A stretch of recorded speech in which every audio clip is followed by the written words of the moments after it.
All right, welcome back here. Fox Sports Ready to Gambler. Beautiful day in the Delaware Valley. Of course, we got a big one tomorrow, a fun division battle between the Buffalo Bills and the Dolphins.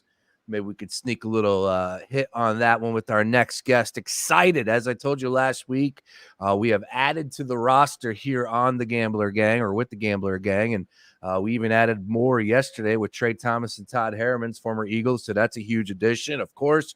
And so is our next guest. I promise you, this dude is dialed in, has a tremendous YouTube following, and all things on socials. You can find Joe Castro at Philly TP. That's the podcast. Joe Castro making his daily ticket debut. What up, Joe? What's going on, man? Yeah, I'm excited, man. It's a honor to be announced after Eagles legends like Trey and Todd. So it's awesome to join the team, man. I appreciate it. Hey, man, trust me, I'm right there with you on that one. Yesterday to have Trey in the studio with me, and I've heard him on radio before, and I remembered he was a really good listen, but he comes in the studio yesterday, and we're chopping it up for like 10, 15 minutes, and obviously everything is, like he was eating. I think he had picked up a salad. He told that story. It was very like, like slow, like low key, and then next thing you know, the microphone went on, and my man came out of a cannon. And I looked over, and I was like, "Oh, okay." Like when the red light's on. So I was even more excited about the fact, like, of course, afterwards, just how dialed in he was and fun and just a great listen. So really excited to bring Trey on. Of course, Todd's going to join me a little bit later this week. But Joe, man, can't thank you enough. Obviously, we plan on doing a lot of cool things over the next couple of months here with the Eagles, and they'll be front and center. But give us a little background, man. You're down in Clearwater, Florida, correct?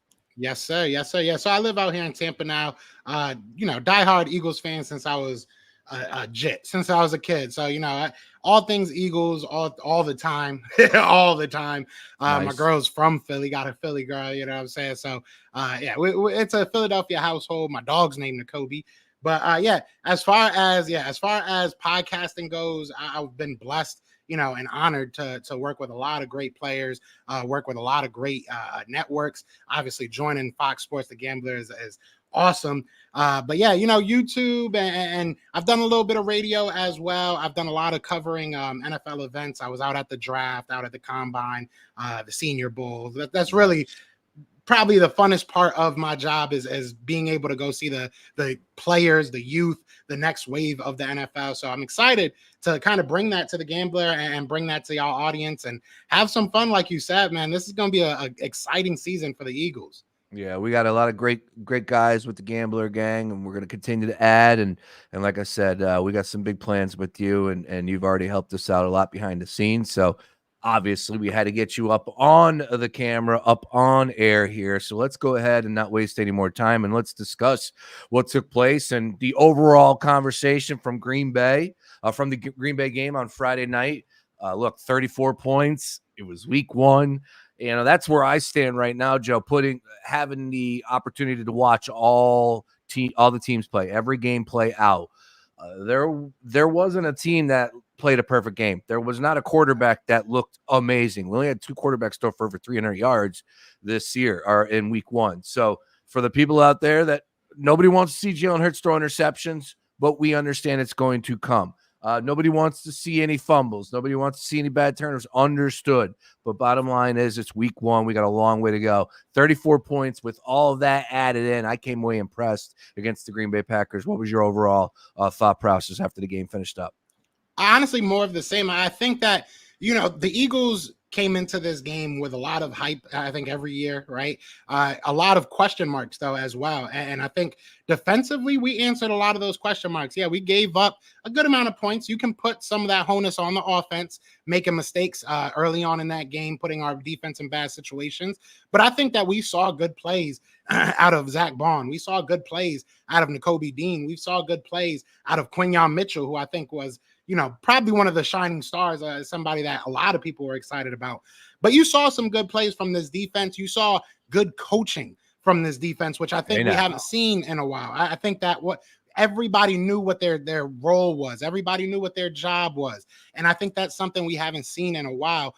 You said it. There were mistakes. There were things to clean up. but coming away with a win is always the most important thing.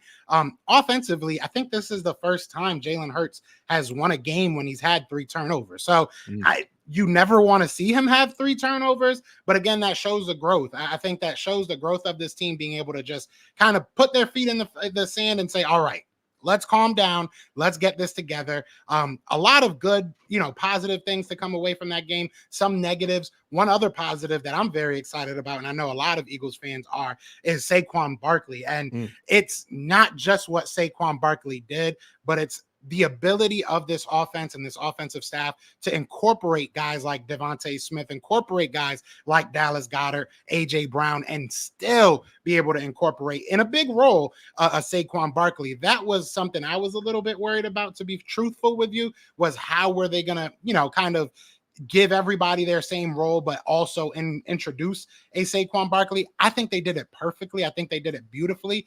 And I think they can only get better. Kellen Moore moving guys around, getting guys, pre-snap motions, getting guys open. I think it was staff-wise a very, very good game. I think that execution will only get better. So I, as an Eagles fan and as a guy that covers the Eagles, I'm very optimistic going into, a game against Atlanta where we all know primetime Kirk. We all know, the story behind him. So I think that this team, and I've said it before, if this defense can continue to play well, I think we can blow out a lot of teams because this offense is this offense. So I'm excited, and I'm excited to see what they do next week. Yeah, I'm right there with you. I think a lot of us are, and especially after a victory like that, and to get that bright, brand new, shiny piece, and to get the production that Saquon did deliver. And look, the strengths are the strengths for this team. And I didn't see, we could have been second guessing the way things played out last year, whether that would carry over. But I always thought that the offensive line was going to be a strength. And now you're adding a guy like Saquon Barkley to the mix. Watch out. And of course, Jalen Hurts, he had that drop snap, whatever, whose ever fault it was. But I think he gets the tush push in there. He moves it. We were breaking a little bit down as far as, because the Eagles got the Green Bay Packers to jump. And that, that's a successful tush push. And it should be in everybody's mind, because the defensive line wants to get the jump. It's a man on a man, and it's the ultimate, show me what you got, type of mentality of a play here. So, but like you said, ton to like. Let's talk about a concern though, because Kirk Cousins, I think, is just, he's stiff, he's stale. He could possibly be hurt still. He tore his ACL in week 8, right? So for us to sit here and think that he is going to be 100%, I think we missed the mark on that in week 1. For those that were on the Pittsburgh Steelers, nice work on that one. For me, that was a stay away game. I had no confidence with the Pittsburgh Steelers, but shame on me, because it was there, because Kirk Cousins is not 100%. He's not the same old Kirk Cousins. Let's just put it that way. He might be 100% healthy, but he's not the same Kirk Cousins that could sit back there and pick you apart to a point.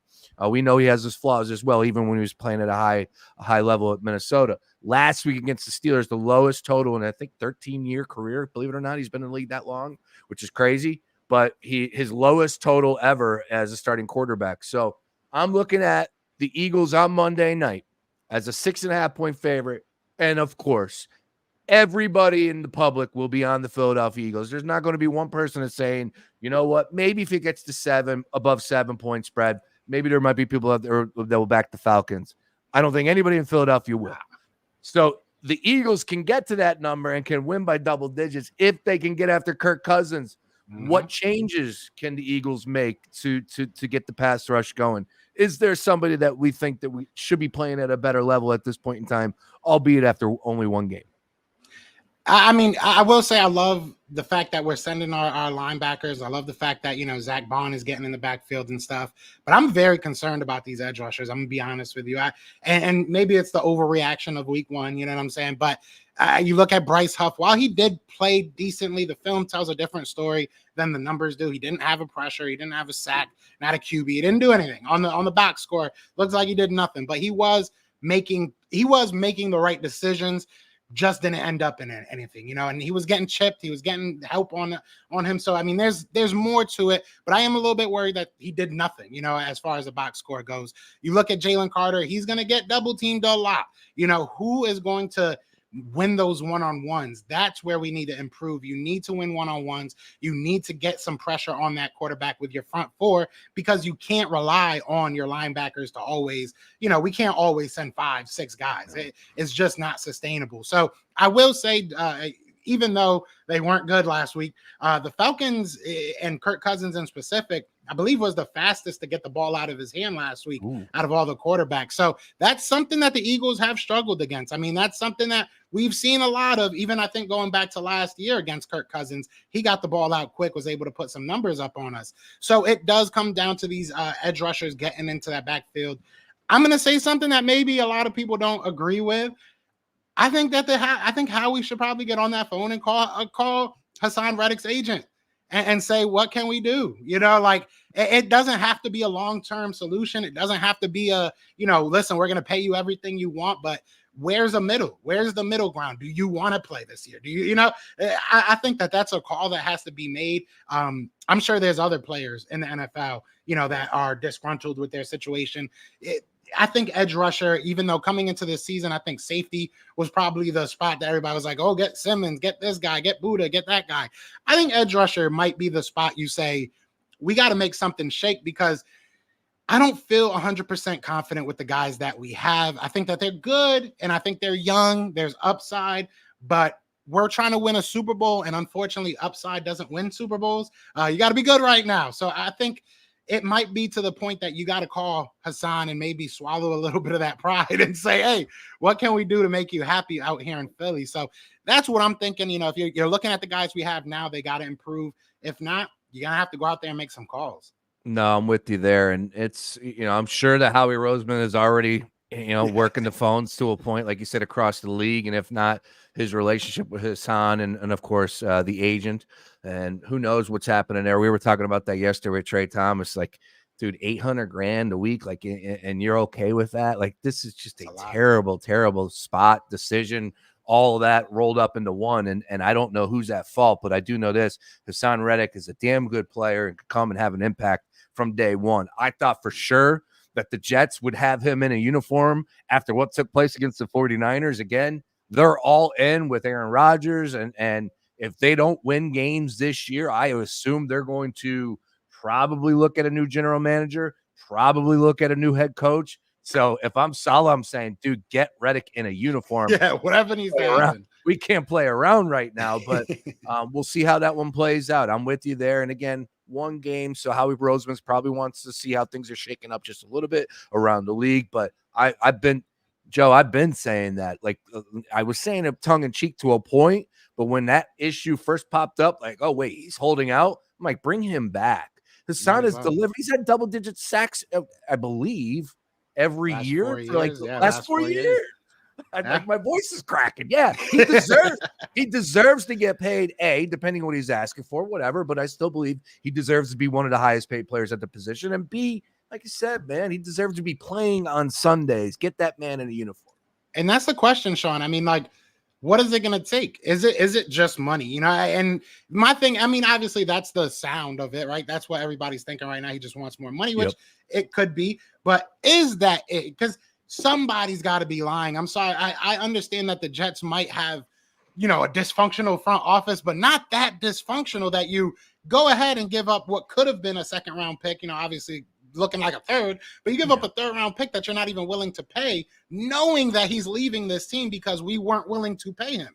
So somebody's got to be lying. Either, Hassan's getting bad information from his agent, or the front office is lying to Hassan. I don't know, but something's going on. So it might be less than what we expect to get him over here. And what would the Jets take? Would the Jets take a fifth? Would they take a fourth? Would they want their third back? So it's interesting all around. But like you said, man, we got Howie Roseman. So make some calls and see what happens. You never know.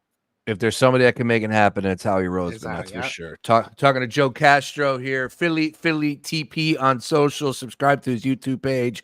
We're going to be doing a lot more this year, covering all things Eagles and the NFL. Speaking of the NFL, all right, just quickly on this one, give me 30 seconds. If there was a way that the Atlanta Falcons are going to make life difficult for the Eagles on Monday night in the home opener in South Philadelphia, who's the number one target? Who's the one player that concerns you the most? if they remember that they have Kyle Pitts, I think he can be a huge mismatch for us. We did really good in the red zone against the Packers. He can definitely make that a lot tougher. He's a huge guy, athletic. I don't feel like they ever utilized him properly. So, I mean, Kirk Cousins, obviously, if he's 100%, that's the guy you want to key in on. But I think Kyle Pitts can definitely make this defense, sorely miss a guy like Isaiah Rodgers because Maddox didn't look that great. I don't want Maddox on Kyle Pitts. Who do you put on him? So I think that's going to be the guy. I think you look at Kyle Pitts. If he can get going, if he can get the touches, he's going to be a scary guy to play. We got Jeff Bone, the Bonehead, checking in. Fly, Eagles fly. Let's go, baby. Yeah, man. We're right there with you on that one. We got plenty of time to get into that game. And, of course, we're the last game of week 2. I love it. It's something to be said. I don't know. Like, I'm not going to poo-poo the Friday night game. I will poo-poo the Brazil factor. Yeah. I like the Friday night game because I enjoy my Sundays not having to worry about focusing on the Eagles, and I can spread it out. So we got back-to-back weeks where we can enjoy the league, and then our games are separate. So I like the way that this season has started out just on that side. I hated the fact that we had to fly to Brazil and play on that field, of course. All right, final question as far as week 1 is concerned. Joe, who stood out to you the most? It could be a player. It could be a team. I got some major heat this week by giving the Cowboys some love, and I didn't think the Cowboys were going to go in there and have the success that they did. They looked good. All right. It's 1 week. I'm not saying that they're going to win games in January. It was 1 week. So the Cowboys were my takeaway from week 1 that I came away with the most impressed from the team perspective. But open-ended to you, team or player. It could be commentator. It could be whatever you want. But from week 1, what stood out to you the most? I'll stay with the theme of getting people upset, I guess. I have to say the 49ers. To be honest with you, to be able to go out there and blow that team out without a Christian McCaffrey, obviously 6 field goals, so it's not like you were out there, throwing touchdowns back and forth, but it gives me a little bit more respect for Brock Purdy. I think that a lot of people just expected him to fold once Christian McCaffrey wasn't in there. But maybe Christian McCaffrey's a system running back. I don't know, but they looked really good without Christian McCaffrey. So they're a real team. I think that you were spot on with Dallas. But I think 49ers also proved they are no slouch, no matter who's in that backfield. So I'm excited to play. I'm excited to see them in the playoffs or wherever it may be. I want to just, I want to thrash them. I think same thing with the Cowboys. So I'll give you love now. And when we play, I want to give you the love now, build you up now. So when we, break you down, it feels even better. Yeah, I like that. No, I think the 49ers, with the addition of Saquon Barkley, it changes things. Of course, new coordinators for the Eagles as well. But I got to give them respect. The Niners, I would say, are still the number 1 team in the NFC at this point in time. One game in, everybody relax. But still, Shanahan's the real deal. I know you had a joke there with McCaffrey, but Jordan Mason, the game that he had, like, are you kidding me? All right. So, and defensively, they get after you. That's a physical defense. So the NFC's got some dogs: Lions, Cowboys, Eagles. If Jordan Love could come back, I thought the Packers showed a little bit there. And of course the 49ers, the Rams looked pretty good. Now Puka's a big time injury, long way to go, but we are off and running all things NFL, and we're off and running with Joe Castro, Philly TP. Welcome to the Gambler Gang. We'll get you involved with everything moving forward, Joe, but we're really excited about what you're going to bring to the table, man, helping us out with some live shows. Of course, we're going to be doing some pre-stuff, post stuff, all that and more, and you're going to be helping us out with a lot of that. So great stuff here, Joe. We'll continue to follow you on socials. We'll catch up later this week, sir, but enjoy the rest of your day, and as always, go Birds, baby. Go Birds. Yes, sir. My man, there he is. Once again, Joe Castro at Philly TP. Subscribe, follow, all that and more. Don't go anywhere. More Daily Ticket. Back after this.